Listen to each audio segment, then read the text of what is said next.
What's going on, everybody? Welcome into NBC's Monday Night Football DFS and betting questionnaire breakdown, whatever you want to call it. We're giving out some fantasy and betting advice. And then also, we won't be here for Thursday because it's Thanksgiving. Everyone's going to be busy eating turkey legs, taking naps on the couch, playing some cards with the family. So we'll be back the following Monday.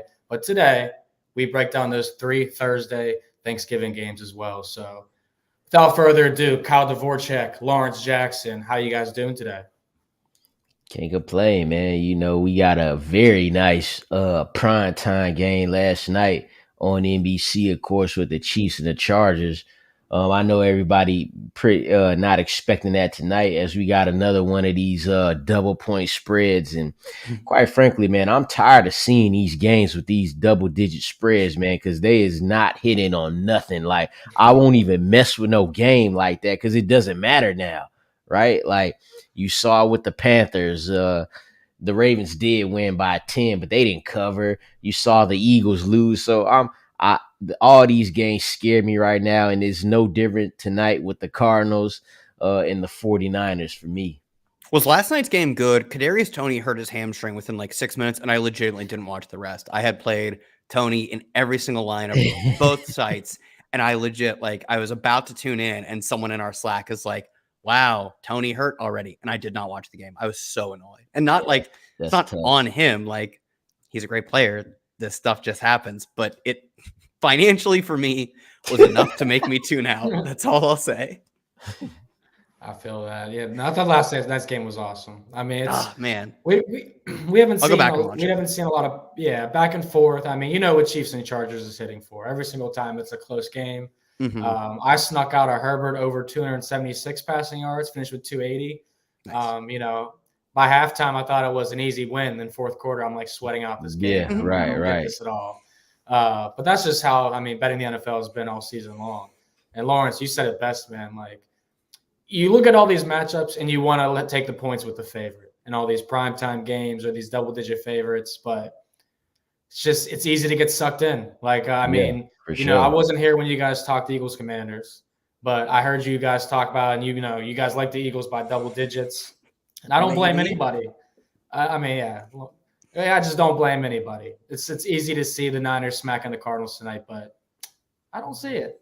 The way things been going, I don't see it either. I was going to say, I feel better about like a team like, the Cardinals underdog covering or even winning outright. Obviously, like that's what ended up happening with the Commanders Eagles than I do about a team upsetting the Eagles, because as much as like I love the Niners, their quarterback is Jimmy Garoppolo. Their defense isn't the stalwart defense that took them to the Super Bowl. It's a good defense, but I don't think it's one that, like, if a team gets hot, is completely going to shut them down. And the opposing team, outside of not having Kyler Murray, though they looked all right without Kyler Murray, has kind of been clicking a little bit. And I think the obvious answer is they got DeAndre Hopkins back. And when you have a player of that caliber come back in the lineup, it's going to make things look like they click a little bit. So I'm perfectly fine. Like, I think I would have laughed a little bit had you come on and said, like, Washington's a good pick tonight. And you would have been right. And you should have laughed me off the stage. I have no problem. I actually think I agree with you about liking the Cardinals in this spot. It's ugly. This is going to be ugly football. It's Monday Night Football in Mexico. Lawrence, what do you think about this game in general? I mean, we talked Colt McCoy last week when we said how, he balled out last year against the Niners. He's been amazing as an underdog, 5-0 ATS and on the money line as an underdog with the Cardinals. So seems like the right side, but can you make a case for the Niners? Oh yeah, you could always make it. You could make a case for the Niners with Kyler Murray at quarterback or with Colt McCoy, just a better overall roster. And recently they've, I would say they've been looking like the best team in that division at least. Whereas in the beginning of the season that went to the Seahawks, but the Niners are starting to come to form. The Rams are dropping even further, and the Cardinals, they beat the Rams, but the Rams are the worst team in that division. It was a battle when the Cardinals played the Rams last week. It was a battle of just disappointing teams who had expectations, and one of them had to win the game. So tonight, if the Cardinals really are about turning their season around, this is really gonna be the statement if they could make that. But like I said, the roster is just it's hard to see the Cardinals pulling it out outright.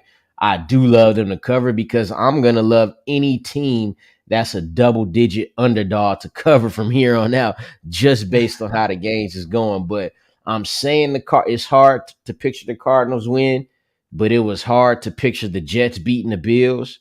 It was hard to picture the Commanders beating the Eagles. It was hard to picture the Jets being 7-6-3 with Zach Wilson at quarterback. It was hard to picture a lot of things. Yeah, this Jets season. got the Packers too, right? Did Washington get the Packers as well? The Commanders beat the Packers, but then again, now it's like the Packers just an average team. But then they beat the Cowboys last week. So anything. And we seen what the Cowboys did yesterday. This is a week-to-week league. It's always been a week-to-week league. But this season, man, it's just something different. You got the Jets and the Giants with winning records. Seahawks with a winning record with no Russell Wilson and the Broncos stink. Sorry, Kyle. So bad. Oh, my God. It's terrible. a wild NFL season, so nothing here would shock me. But, man, Colt McCoy would have to do something amazing tonight.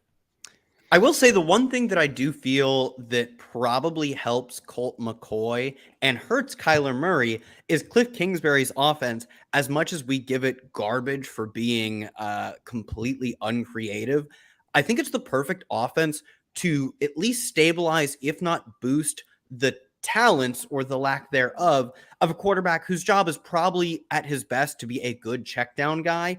And it kills the upside of Kyler Murray. But the thing is, when you look at Colt McCoy, you're not looking for upside. You're like, God, I hope he doesn't get picked off 3 times in this game, right? And when you have a quarterback like Kyler Murray, whose ceiling is throwing beautiful dimes throughout the game, deep shots, and the offense doesn't allow that, we deride Cliff Kingsbury and say how awful his offense is. But I do think the style of offense with having Rondale Moore, with having DeAndre Hopkins, I think it might be one that can at least mask his weaknesses and sort of propel him through high completion percent, like good yak type of plays in which, I mean, we've seen, I think he's now 3-1 or maybe 4-1. He's either 3-1 or 4-1 as outright as the starter for this team. So I think as much as I don't really think Colt McCoy is great, and I don't think Cliff is great, I do think his offense looks better at managing a game than it does at trying to win with talent. I like that a lot. I think the offense has been better. We saw the beef. We talked about the sidelines where it looked like with D-Hop, Kyler Murray, a couple other guys getting into them. And now you see Colt McCoy, a guy that's not going to argue with DeAndre Hopkins when he says, get me the ball. Colt McCoy's like, no problem, bro. Yes, sir. Hell, Kyler the same way. He just said he ain't no different. He said, what you looking at, man? Like, and then Kyler Murray was like, don't worry, bro. I'm going to get you the ball, man. Did sound like him. Yeah, like Colt McCoy is not going to take off or do his Zach Wilson impression. And someone in the chat, Zero Prime, said, "What's up, fellas? Sad day to be a Jets fan." Again, Zach Wilson, man, just running 10, 15 yards behind the line of scrimmage, then getting a 2-yard completion, killing me. All Zach Wilson has to do is do what he did against the Bills, which ain't much. Yeah, just Colt McCoy too. Just take care of the football. Just exist. It worked against the Bills. That is so much for him. Just just being Colt McCoy has turned out to be one of the biggest challenges of Zach Wilson's career. Like, he cannot go out there and not make bad plays. And I don't mean that. Be good as Colt McCoy, Zach Wilson. If he's as good as Colt McCoy, they win. They beat the Patriots. And it's really that simple. Yeah, it's like the quarterback specific equation of if the Broncos had just scored 18 in every game, right? They would have been 8-1 before last week. They would have been 8-2. If you give 18 to them in regular time, I think they actually beat the Raiders last week. Yeah. But point being, like, there is a low bar to clear, and the offense entirely, which totally also falls on Russell Wilson, or the quarterback play for the Jets just has not cleared that low bar. And the rest of their team kind of has. For both of them, it's been the defense, frankly, that's been incredible. Yeah, I'll give a special shout out to Kenny Ducey, one of our guys. He we had the Jets in our Vegas contest, so we were very upset that punt return touchdown, especially there was no block in the back called. I knew it wasn't going to get called, but, you're praying for it as a Jets fan or a Jets backer. But he said it was like Bill Belichick just knew everything the Jets were going to do offensively, man. He just owns us. Like, it's like he had an inside source. I said, here we go again. Jets coming up with any excuse. Yeah, right. Because Bill didn't really know. Zach Wilson didn't know what the Jets was doing. Someone told Bill Belichick that this Zach Wilson guy is not very good. Does the rookie receiver make that much of a difference in the Jets offense, in your guys' opinion? Like, is it really just that, or have the teams figured the Jets out? No, it's that game. It's very, and I don't like when a lot of the times people go on social media and post a still shot of a play, and they be like, "Oh, look at this wide open hole." Most people don't even know what the hell they talking about. But that play where Denzel Mims ran, oh my God! In this case, the still is a perfectly fine summation of how the video, the still, all of that. It was real. It was real. Oh man, like that Bill Belichick, that wasn't a good play, Bill Belichick. Yeah. That was it just worked out for you because Zach Wilson didn't want to throw in the ball. Mm-hmm. And I'm going to take it back to something you said a couple minutes ago, Lawrence, about backup quarterbacks, double-digit underdogs, all these type of things. The past 2 years in the NFL, we have really seen that come to fruition where underdogs cover at much better rates now. And then we're also seeing backup quarterbacks rake in the NFL. I mean, we've all seen Cooper Rush. We know Taylor Heineke is now 6-0-1 ATS in his last 7 starts. Oh, you didn't know that? Well, you should be betting on the Commanders. I was going to say, we all know this, of course, things we all know. 6-5, baby. Yeah, but it's these are like it's from COVID. I feel like post-COVID and betting has been very different in the NFL as one sport, NBA also, but the NFL has been very tough the past 2 years to bet, especially with all the injuries, backup quarterbacks. So I definitely am not afraid to take a backup quarterback or a double-digit underdog at this point. Let's hop into some questions tonight, though. It's a good game, tough game. But any sneaky picks for DFS tonight? Do we have a tight end? Is McBride the play? I see everybody on McBride. And then Christian McCaffrey, is he the captain or not?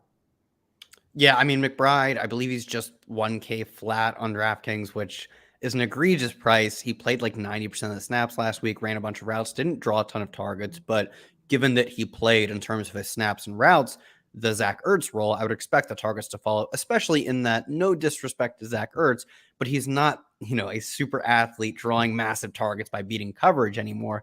I think Zach Ertz at this point in his career was a perfectly acceptable, like mid-range starter who was drawing targets because the offense draws up targets well below 10 yards ADOT. And that should be what Trey McBride does. He's not a blocker. He came out of college as an elite receiving talent. Like, I don't want to give him too much credit, but like borderline wide receiver level production in that final year in which he topped 1,000 yards. So I think at 1,000, it's kind of a free square. It's not too distant. I won't have 100% of him like I had on Cobb, not too distant from like Randall Cobb at 200 or Eli Mitchell at 200 in his first game back. I mean, he's going to be a every down starting tight end on a pass-happy, high PPR value offense. So, yeah, I love him. As far as McCaffrey captain, I think there are definitely ways to get off of it. The Cardinals have just been ravaged by the slot, get beat up by tight ends. So there's some potential for like Deebo Samuel, even if you don't end up playing an entire like 49ers onslaught, there's some potential for a Deebo or George Kittle, who I love tonight, to break out, and especially being cheaper than CMC, they could get their captain spot over them. On DK, it's a little bit different because MVP doesn't multiply your price, which is dumb.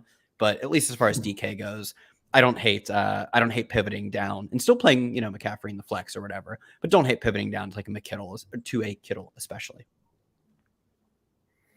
For sure. Yeah.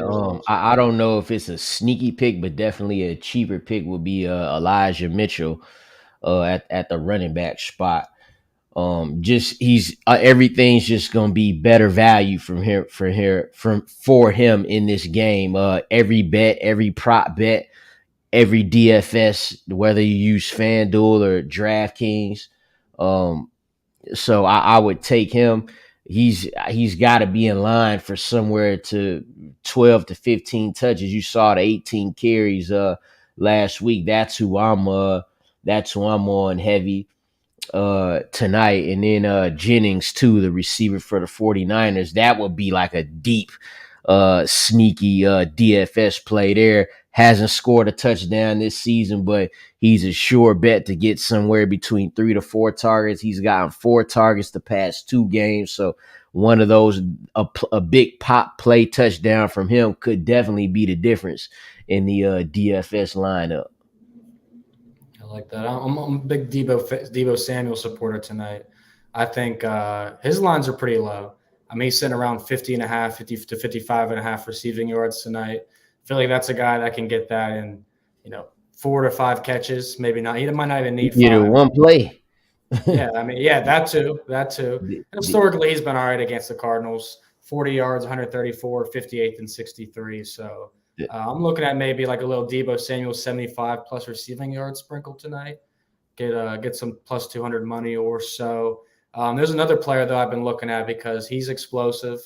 I'm 2-0 in my career betting him, but I don't know if I'm going to bet him tonight. Rondale Moore. He's a beast. He can do it all, but he's also a guy that a lot of his receptions can sometimes be carries and vice versa. So that's hard to bet on him. So is he a good captain pick for you guys in DFS, or is he a better play than D-Hop, Michael, and Chris want to know? The captain spot is tough for me right there. What do you think about that one, Kyle? Like captain? Yeah, I don't hate him because he's not that expensive on DK. I was looking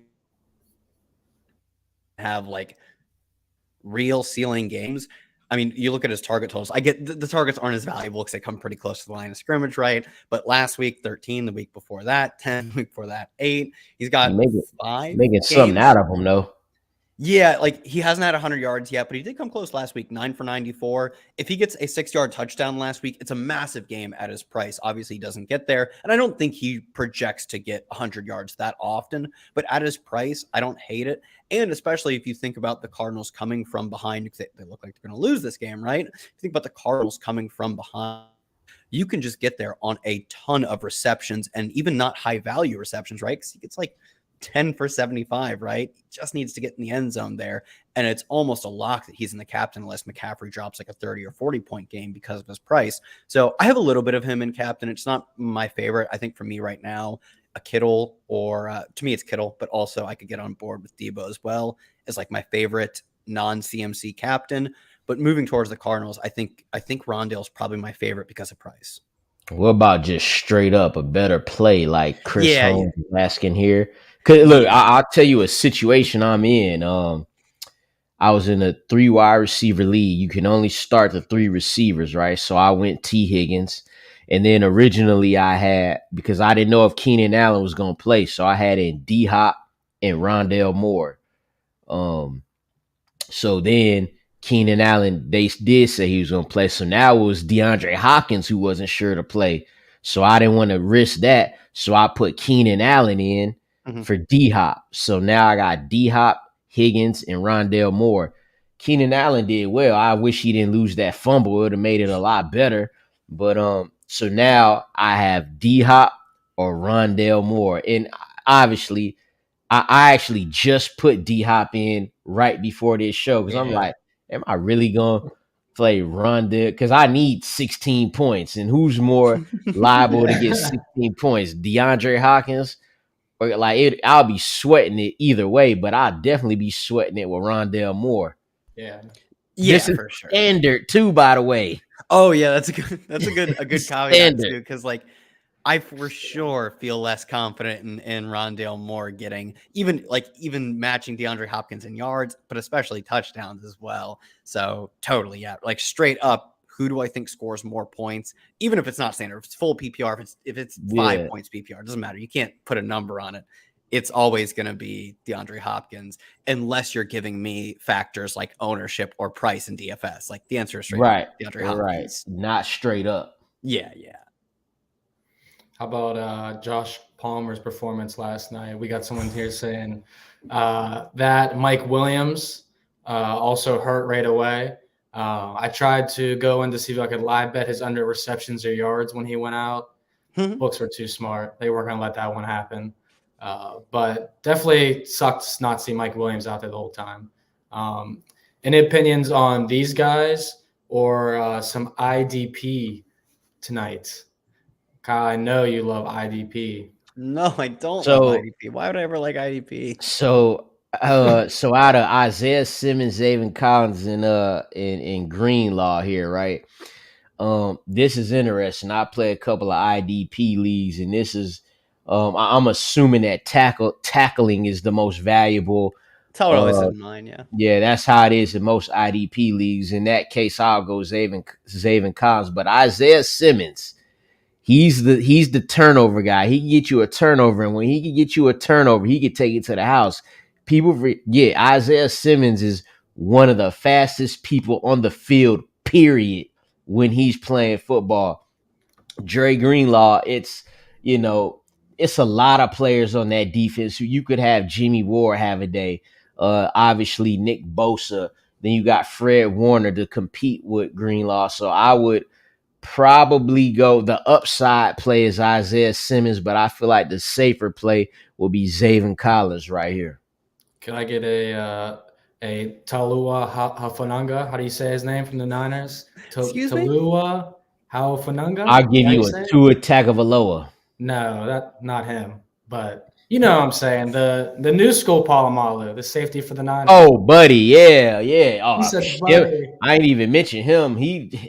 That's my IDP player right now in fantasy. That's who I ain't gonna say he the best player on the defense because Nick Bosa is right there and Fred Warner, but man, he getting up there. What do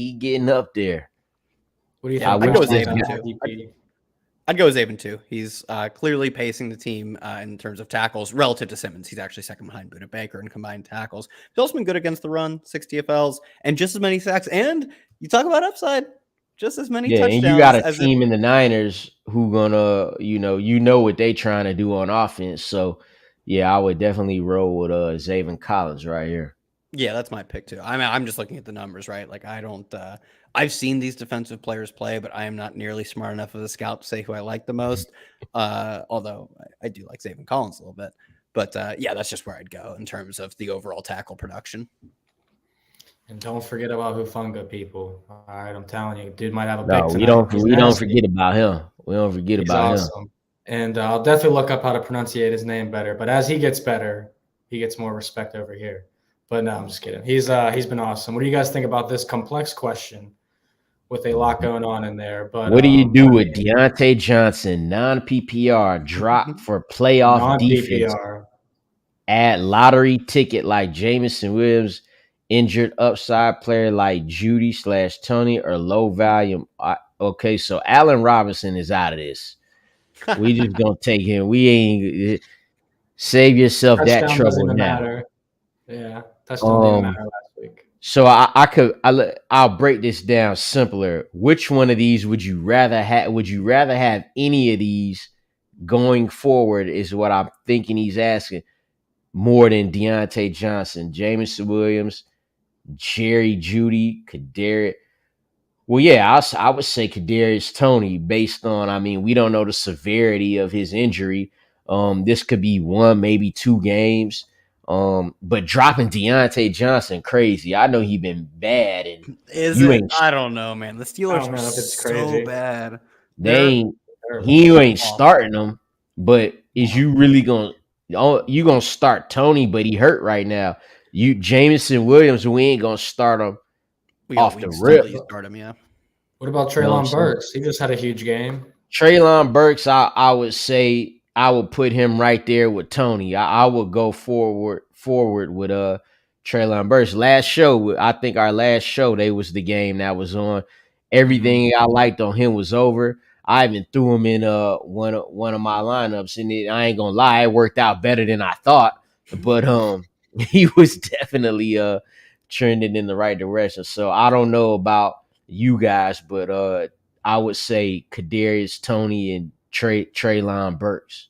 Yeah, I would take both of those players over Deontay, especially in non-PPR, because in non-PPR, you're just looking for a guy who can compile yards or score touchdowns. And the thing is, Deontay, the value you want from him is the fact that he should, in theory, although even this hasn't really happened, catch a ton of passes, right?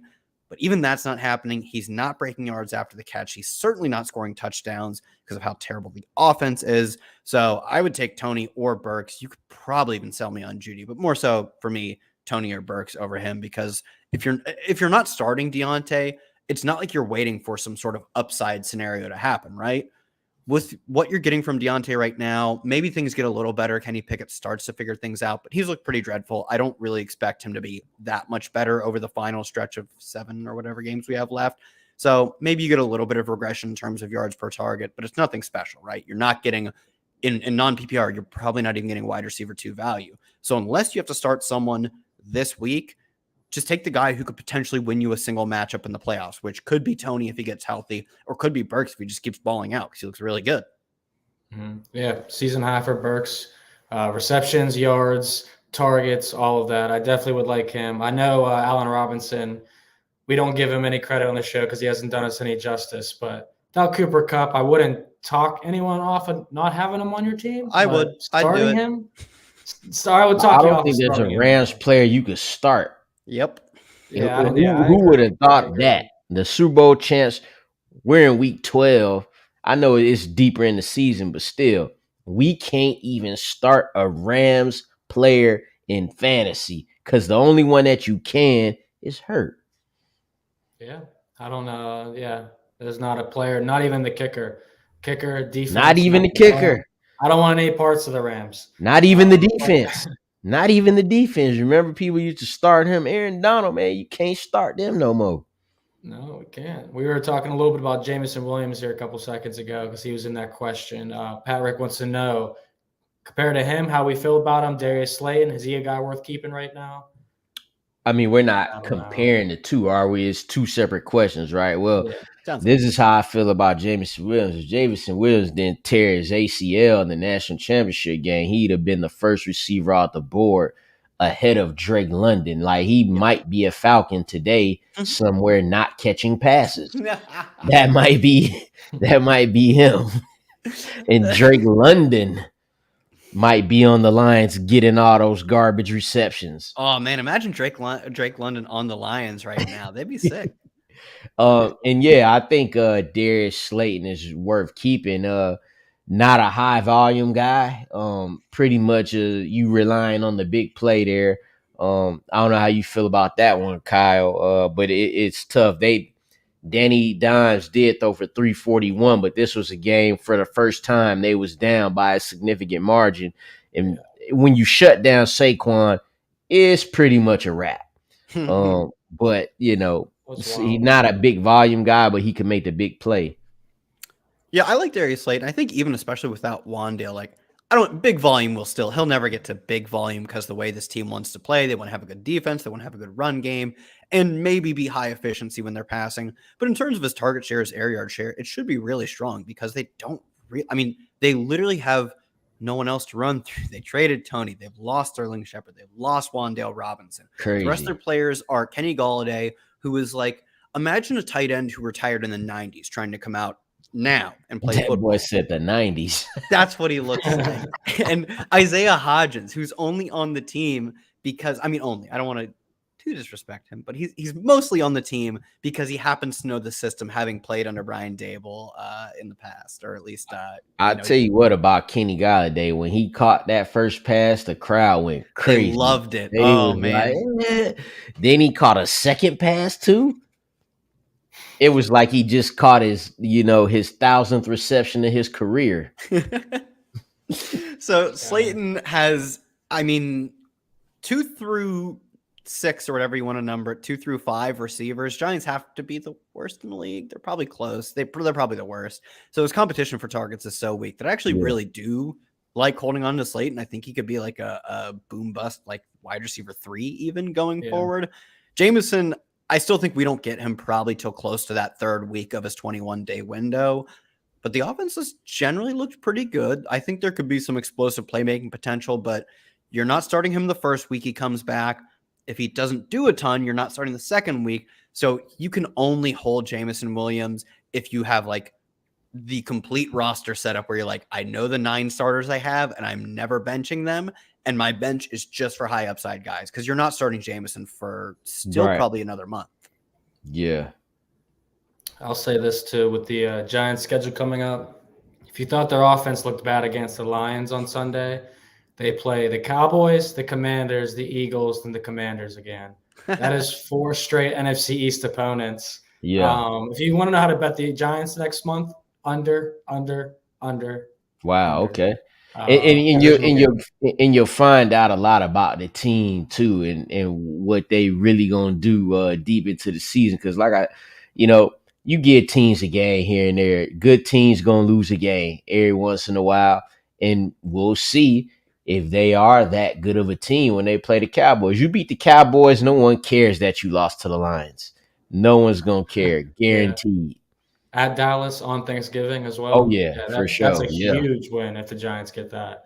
We'll definitely be talking about that game here pretty shortly, but good schedule. Nick needs a tight end question. You came to the right place. What do you think about this, Kyle? Knox, baby. Why would you not go? I mean, I guess Jawan's been balling out. And I actually do really like Jawan as a I talent. would say Jawan, he all right now. He got in the end zone too. I know he's like a And he's on nonstop 2 for 50 and 1 type of player. I still don't trust how they're using him in that he doesn't run every single route. He's not playing all the snaps. And I kind of think he deserves to, but with them having other tight end options and feeling comfortable using them, there's the floor for Jawan in any given week is legitimate, like 0-0-0 line. Whereas Knox, Isaiah McKenzie's just shown a complete inability to earn targets. And Gabe Davis also kind of doesn't earn targets. He just gets the occasional and very efficient deep shot. So I do like Knox in any spot like we saw versus the Browns, where a team makes any effort to stop them for throwing 20 yards every single play. He's going to get peppered with short stuff. And in this game coming up versus the Lions, which the Lions just absolutely give it up, I don't care how the Bills choose to beat the Lions. It's going to result in a windfall of points. Knox should be able to, by playing nearly every snap for the Bills, probably get in the end zone once in this game. So I actually do really like Jawan as a talent. Like, I think using the former receiver, like a big bodied player at tight end, is a real like sneaky edge to have in the NFL. But as far as fantasy points go, I want the dude who plays nearly every snap with Josh Allen. And this week he gets to face the Lions. So give me Knox. Dawson Knox is coming off a game where he caught 7 passes for 70 yards. It was a really good game, yeah. That's a hell of a lot of volume. And the fact that Josh Allen didn't even reach 200 yards passing makes it even more impressive. Yeah, I'm with you there. I like the Dawson Knox play a lot. Should be plenty of points on that Thursday night Thanksgiving game. Out of those 3 Thanksgiving games, their opinion on which one you guys like the most? We got the Bills laying 9 at the Lions. We got the Giants as 9-point underdogs against the Boys, and then we got the Vikings laying 3 home favorite against the Pats. No, it's funny there. I think the Bills and the Lions and the Giants and the Cowboys will both be closer games than the Vikings and the Patriots. How do you think the Vikings and Patriots goes? Like, what's in what direction is it not close? Vikings just roll them. Okay. Because Vikings get embarrassed at home. Yeah, and that's what they just did. So how do you not come out here and lay the smackdown on a team that has a quarterback where if Zach Wilson didn't exist, we'd be talking about check down Mac Jones today in that offense. We'd be them teams was begging to lose that game. And finally, this, to some people, a random punt returner ends the game for them because nobody want to win. But the Patriots offense ain't done diddly this season. And the spread is probably this close. I don't know if the Vikings getting blown out by Dallas got anything to do with it. Maybe the Patriots defense, which that part of their team is definitely formidable, and they've gotten to the quarterback against every team with Matt Judon. But the offense just, and it's wild too because Ramondre Stevenson is good, Jacoby Myers is good, but the offense ain't good. I don't know. So out of all these games, and I'm looking at these crazy spreads, I think the Vikings got the chance to roll out of any of these games. Yeah, I really Definitely like this like the take. home teams. Yeah, and you look Very at so. you're totally right. Like you have to think Mac Jones went to the locker room, he pulled up the stat sheet, and he was like, "Whew, I'm glad I'm looking at this Zach Wilson stats. Otherwise, I'd be taking some heat." Not that he had like a terrible game. Yeah, no, but it wasn't at all. But like you said, he was just taking the checkdowns. He was taking what the defense gave to him. And you can tell by the fact that they scored 3 points on offense. They kicked a single field goal. So, of course, when you look at high completion percent, la-di-da, how many points they get on the board? And I get that it's like a rudimentary way of measuring it. But when you look at how they moved the ball down the field, it was take when the defense gives you 3 or fewer yards and hope Damian Harris can break a long run. Because although Zach Wilson made a ton of terrible mistakes, there wasn't great plays coming from Mac Jones. He just didn't make the mistakes. Whereas I don't love Kirk Cousins, but he and Justin Jefferson and Dalvin Cook and even TJ Hawkinson, they can make big plays. I just don't see. I like this a lot. I actually like the Vikings at the -3 now. You talked me into it. Yeah, it's actually -2.5 at some places as well now. So you're still getting that little value on the line. But yeah, we talked about the Patriots a lot during the preseason of the show on our Bet the Edge podcast. And we said the Patriots have a bottom 5 defense in the AFC when we broke down the rosters, defenses, and everything. After I see them struggle, I don't even think the Jets, I think one possession, one drive, the Jets crossed the 50-yard line against New England. One possession. And you're going to go to Minnesota in a huge bounce back opportunity against Dalvin Cook, Justin Jefferson. I don't see it either. I like the Vikings a lot. I'm with you, Lawrence. I'm with you, Kyle. I feel like this 9 points for the Giants is so many in a divisional game. I mean, I want to take the New York Giants here, but I really like the Cowboys' defense against Daniel Jones. And if they can copy the script of what the Lions just did, I mean, the Giants are in a lot of trouble. And the Cowboys do have actual better players on defense than the Lions to do that. That Lions defensive line is actually criminally underrated, in my opinion. Like with Aiden Hutchinson there and a couple other, like I've loved what I've seen from the Lions D line. Yeah, I'm talking about overall as a defense, though, player to player.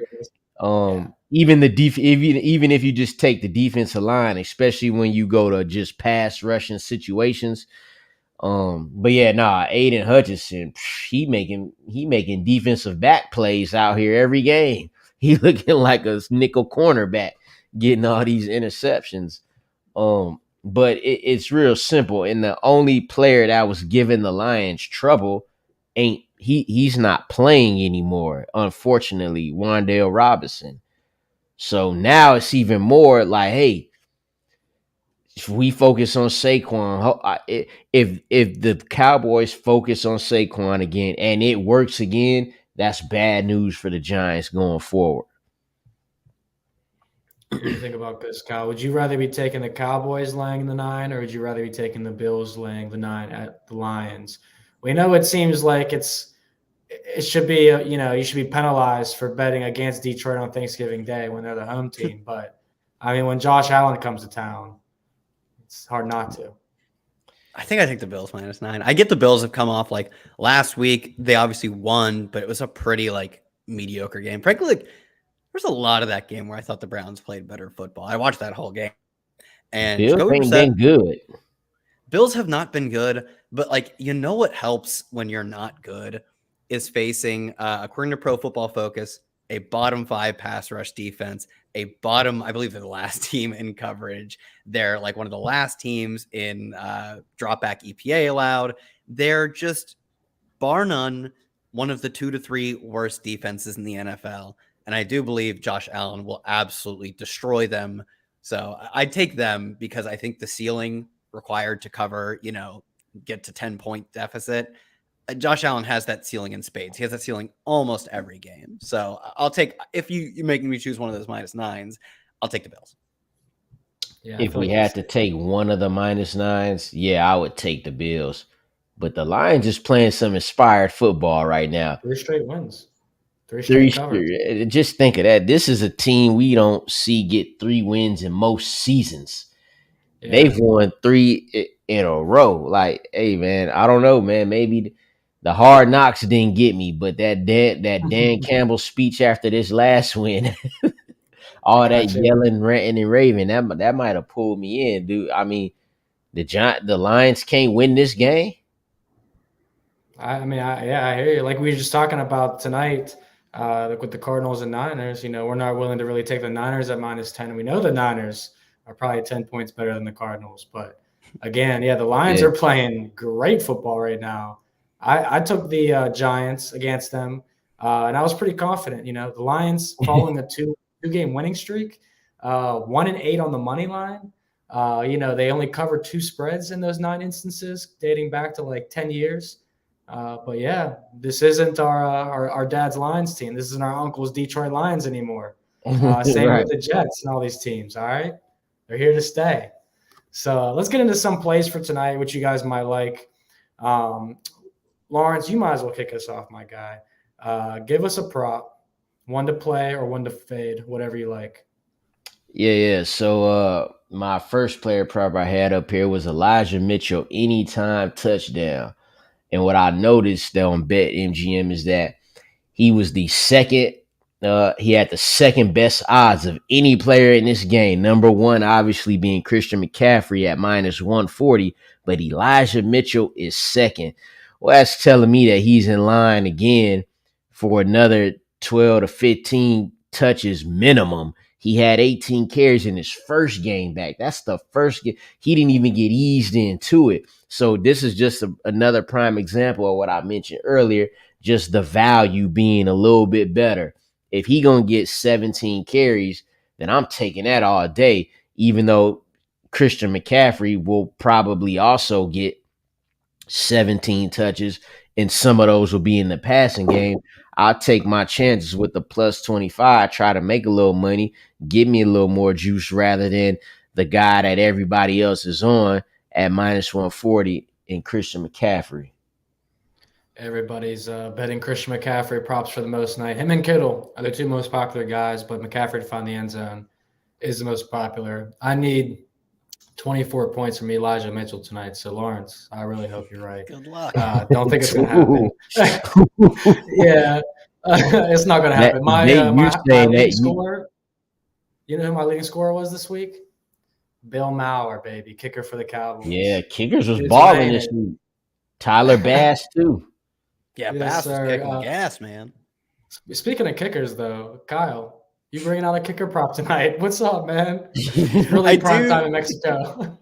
I do have a kicker tonight. It's Robbie Gould over 1.5 field goals. He hasn't hit this in a majority of games, but also when you look at their games, they haven't been great spots for him. Whereas this week, I mean, they're obviously massive favorites with a high implied team total, and the Shanahan, system and his tree aren't known for being the most aggressive on 4th downs. So to me, this is just a relatively short prop for a team that Vegas expects them to 10 is a massive spread. They should absolutely boat race the Cardinals. So I think this is probably a better way to get in on trying to bet the 49ers, because if he gets to this, they obviously were at least moving the ball. Maybe they ran bad and kicked too many field goals to win, but I do like this versus just trying to take them like against the spread or for the money line. So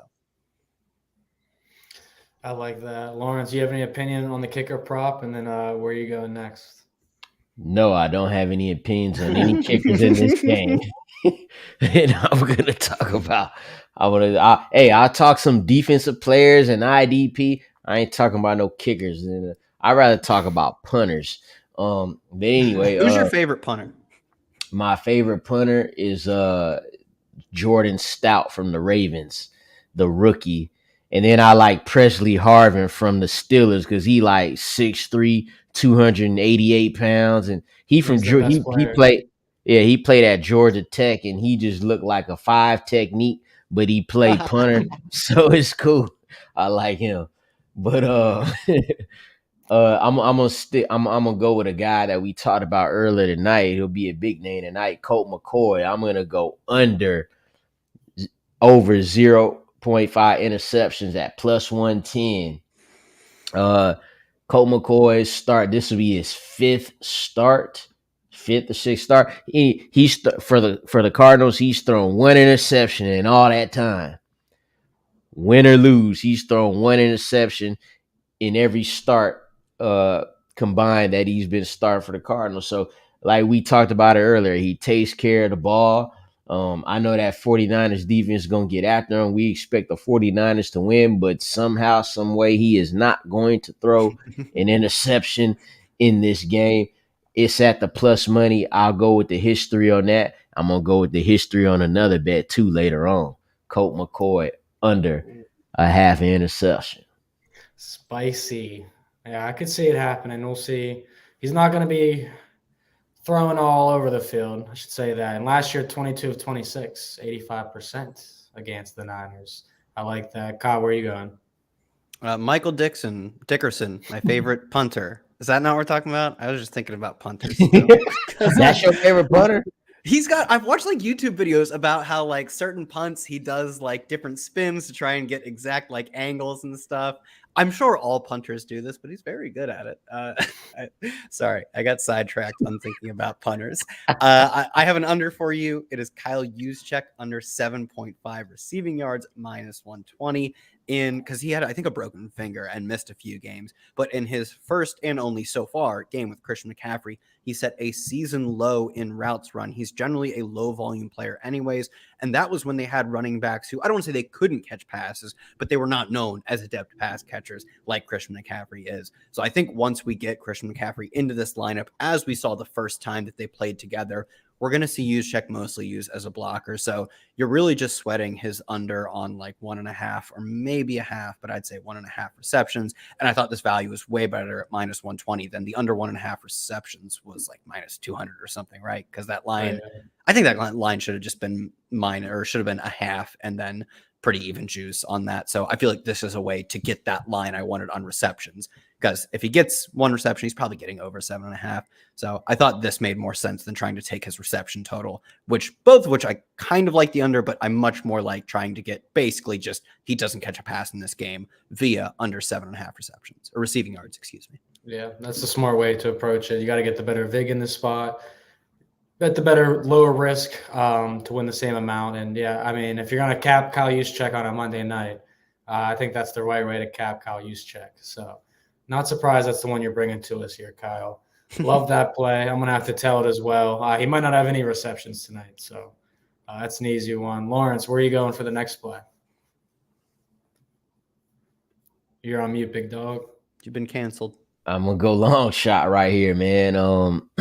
Again, I'm staying on Colt McCoy right here. 300 passing yards at plus 500, right? All right. We expect him to be losing the game, right? Well, he still got DeAndre Hopkins. He still got Rondell Moore. And I have you know this. Today is November 21st, 2022. On November 21st, 2021, Colt McCoy threw for 328 and 2 touchdowns. So we bringing it back a year later. 300 passing yards for Colt McCoy, baby. Cash it up. I love that. That's hilarious. Lightning does strike twice. That's what Lawrence said for Colt McCoy. Same date and everything. All right, Kyle, you have any long shots or any touchdown picks or anything tonight?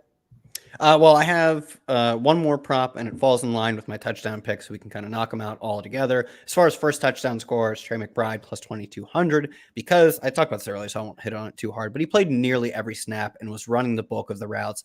And in college was, I don't want to call him receiver, but he got over 1,000 yards as a tight end in college. I believe he also won the Mackey Award as well. So he was one of the best pure pass catching prospects as far as tight ends go. So I like his first touchdown prop if we're throwing out touchdown props. I also, to me, for props at over 2.5 receptions minus 105, I think his line should be much closer to 3.5 with even more juice on the over as well. So I think 2.5 is kind of, this is like Greg Dulcich first start territory for me.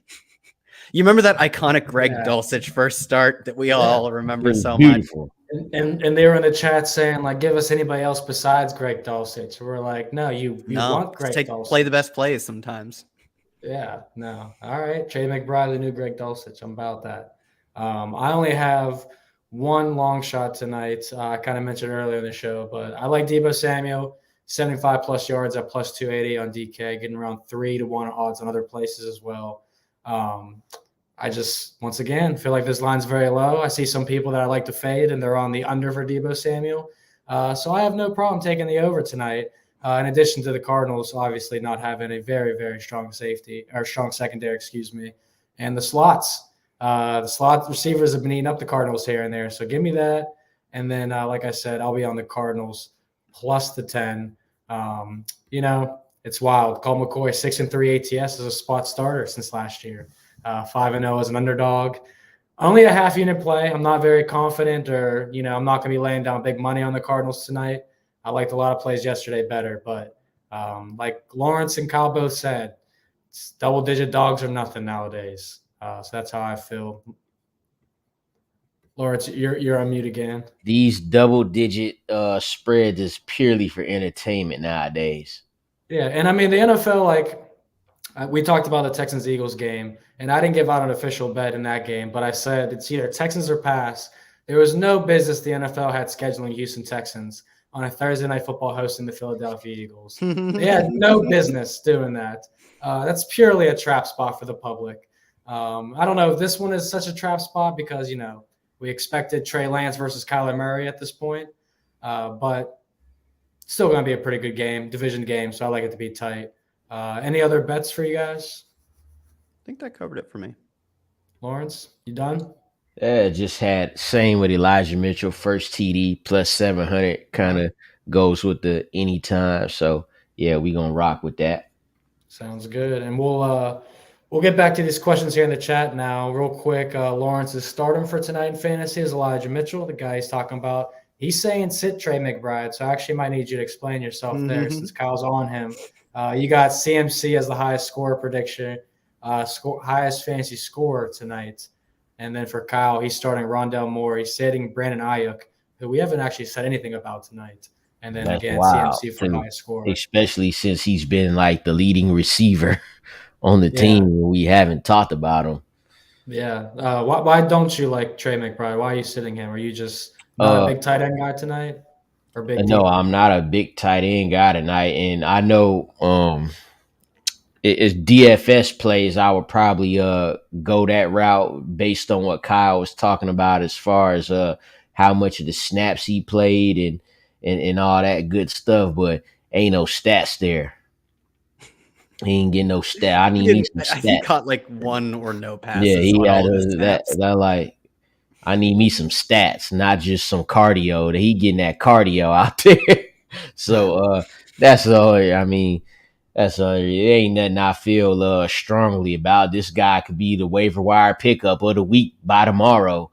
All he got to do is catch 2 passes for 28 yards and a touchdown, and that's really all you need to make the play. That's a good play right there for a guy like him. So it could go either way, or it could go 2 catches for 13 and no touchdown. That touchdown make all the difference. I expect all the volume to go to Rondale Moore and D-Hop as it's been going. Yeah, I like Rondale Moore tonight for a little sprinkle and a touchdown. Not opposed to that one. I'm a Steelers guy, so I'm James Conner's calling my name tonight, but I don't want to put any money on James Conner. It's just not something I think is a smart thing ever to do. But the tool says Rondale's going for 100 yards. Now this guy, he about to make me go put in Rondale for D-Hop right now. We also said great long shot there, Kyle. My parlay to your plays. So let's rock with it, man. I like it tonight. Anything else you guys are looking at for tonight or the rest of this week in the NFL? While we got a couple minutes left, let everyone hop in with their final questions. I like you said, I had Rondale in start sits. In terms of start sits, I had Rondale over Ayuk. I just think like anytime we have mediocre quarterback with a high volume slot receiver as a massive underdog, I want to be firing up that player, assuming they're like a baseline level of talent. I think Rondale is. So I like Rondale competing with DeAndre Hopkins and a whole bunch of nothing for targets versus Brandon Ayuk, who's probably a better player than Rondale straight up. But he also has to compete with Kittle, with CMC, with Deebo for targets. So I chose them to start sit on the off chance someone in chat like has Deebo versus Ayuk, or has Rondale versus Ayuk. I think I'll straight up just take Rondale. Rondale Moore getting all the love tonight. Let me ask you this, Lawrence. 2 games, because you're a fan of both these teams. 2 games with early lines. Tell me if you like one or not. The Ravens are 4.5-point road favorites at the Jaguars. 4 is a terrible number to be betting, but it's intriguing for the Ravens. And then the Jets are 5-point home favorites against the Chicago Bears and Justin Fields. Well, I automatically don't like the Jets one. Like I don't, yeah, and my mind just go to Justin Fields and Zach Wilson. The Jets could clearly win the game because they got great defense, but I don't like that one. I like the one in Baltimore more so because they're coming off a horrible game offensively in which they didn't cover. But this time you get the Ravens going to play in Jacksonville in Florida. Lamar's pretty good whenever he plays in Florida outside of the game against Miami last season. Other than that, he's pretty good in Florida. I like them more there than I like the Jets. The Jets are what favorites? 5-point favorites. They gotta be assuming Justin Fields not playing or something. Yeah. Justin Fields actually doesn't look super good to play this week. Yeah. So, yes. Yeah. After that last play injury he had. Who's starting for the Bears? It would be Trevor Siemian, so that would be an upgrade over Zach Wilson, some would say. Well, that's who the Bears would have. The Jets. Yeah, I know. Yeah. Well, I think they should have Joe Flacco, but also, we had Salah say he wasn't committing to Zach Wilson this week. So I said, Simeon, he's not on the Jets, but if he were, he'd be an upgrade over Zach Wilson. Yeah. There may be an upgrade over Zach Wilson taking over actually for the Jets. We don't know yet. It'll be Joe Flacco, but he got demoted from second string. It's Mike White now. Which would also be an upgrade over Zach Wilson. Last one, Kyle. Broncos, 2.5-point road favorites at the Panthers. Bronco country, let's ride. No. Broncos. Hey, you gotta like that if they got Baker at quarterback. Broncos have Russell Wilson at quarterback. He's garbage. But 35. He ain't Baker Mayfield. It's not Baker Mayfield. I don't know. I feel like with all the struggles the Broncos have had, taking them on a road versus at least a passable defense. No. Pass. Broncos are so bad. And they switch play callers, and it really didn't seem to make that much of a difference. It kind of proved the point that it's not the play calling that's the issue. It's the talent on the field. I think they could do better as a team as far as how they're coached. They still do dumb penalties. They still, I think, could probably use to pass more on early downs, but they're also bad at football. On offense, they're good defense still. Very good defense. I'm with you, man. Well, it's about that time for us to get out of here, guys. To everyone that was in the chat, the Oven Reactor, Zero Prime, The Tool, Bandit, Pat, Rick, all you guys, we appreciate for coming on. Take some time with us. We won't be here on Thursday, so have a happy Thanksgiving. We'll be back next Monday for the big slate. So best of luck tonight with your bets. Have plenty of turkey legs, and we'll see you guys next time. Ay caramba. Enjoy the game.